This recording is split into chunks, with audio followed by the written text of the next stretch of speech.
Welcome back to Steve's Guitar. So this is a slightly different video to the ones I usually post.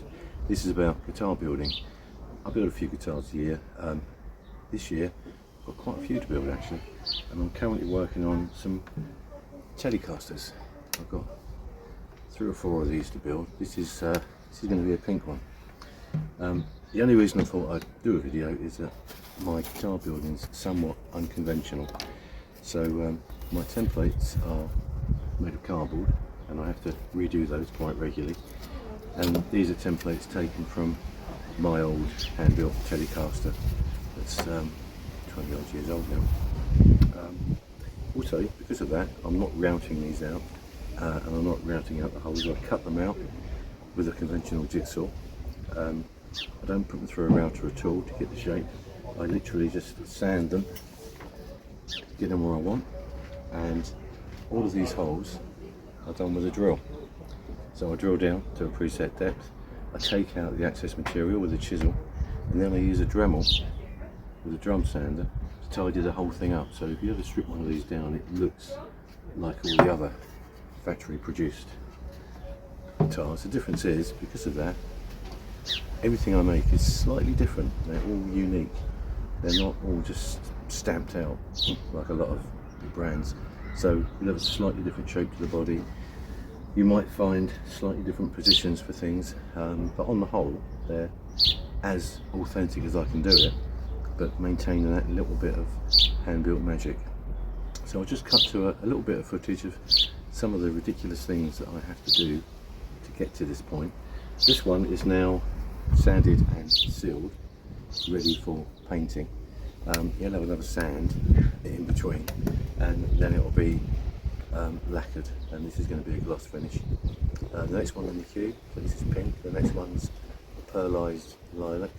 Then I've got something that needs to be a little bit special, and I'll do a separate video for that. But if you want to see more of this process and how it's done and what goes on, drop me a line in the comments, and I'll make some more content. The next thing I'm going to do is the neck.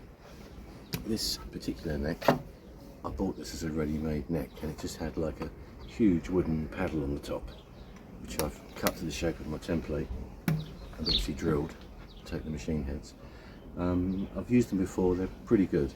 I can make a neck, and I might do that for the special one. But for these ones, which are pretty standard, I'll just use the off-the-peg bolt-on necks. Anyway, have a look at what I'm up to. I'll be right back.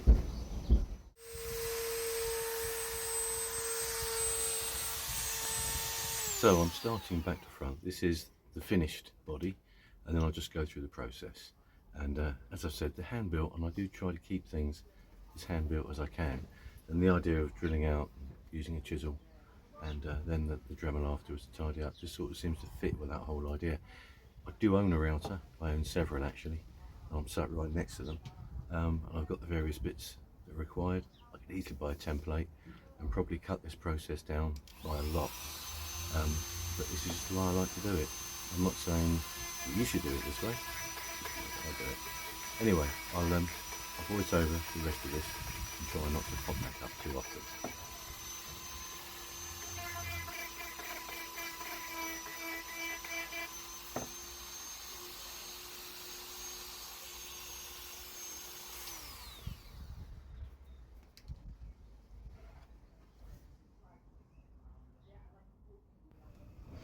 So that's how it looks when it's all cleaned up, and it does come up pretty good.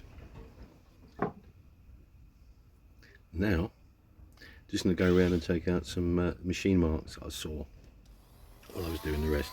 I'm just going to give this a little touch.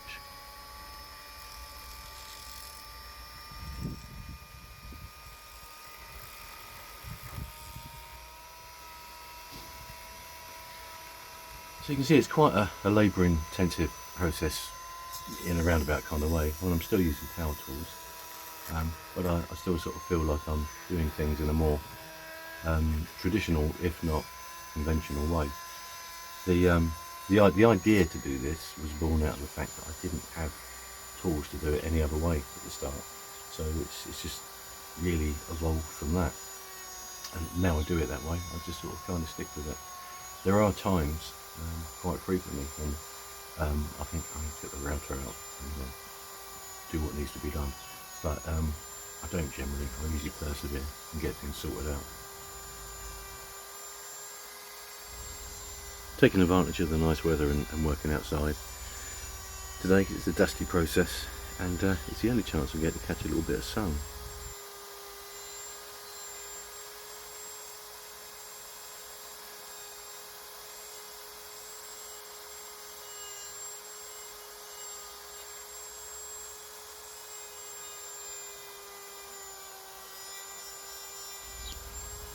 I'm probably a little bit over the top with this, in all fairness. It probably doesn't need to be quite as smooth as it ends up, but I just like to feel that if someone in the future decides to change a pickup and they get the cover off, they don't go, "Oh my God, he's done this, what a numpty." Hopefully that won't be the case.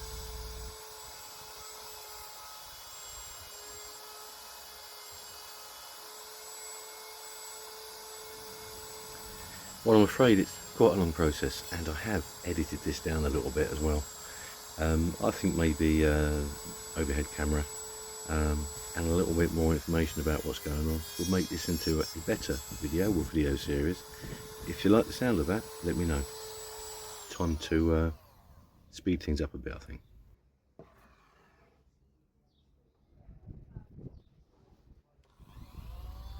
Yeah, even I'm bored now.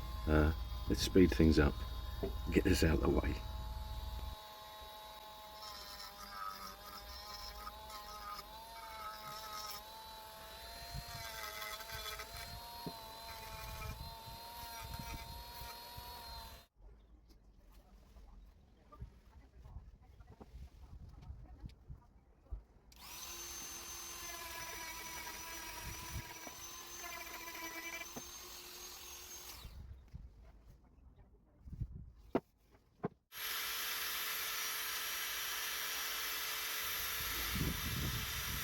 Every time I do this, I always think there must be a way to get through this whole sanding process with less input from me, but I don't think there is.